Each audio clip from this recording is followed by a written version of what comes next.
राम राम भाऊनं सकाळ सकाळी एक जाऊन चहा प्यायला हॉटेलवर. चहा प्यायला की मग बबलू म्हणलं नाश्त्याला जाऊत म्हणलं नादुरा मिळले खायला. चालते म्हणलं तू बस म्हणलं मी गाडी चालवतो. मग तिथं गेलात की बबलून घेऊन हाणून घेतली फरशीचा तुकडा खपकन लगेच. बबलू म्हणजे विषय हारडा हो, घेतला तिथं उतरायला जाऊन फरशीचा तुकडा हाणून मला हाक मारू लागली.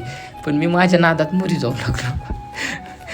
तिथं गेलात पोचलात की नाश्ता केला की बबलूला म्हणलं एक व्हिडिओ काढू का तुझा. बबलू म्हणले नको मला जाऊ आवडत नाही म्हणलं काढू दे म्हणले. आपल्याला कुठं दाखवायचं नाही फक्त व्लॉगमध्ये टाकायचं. तिथून गेला सोमाकडे ट्युशन एरियामध्ये.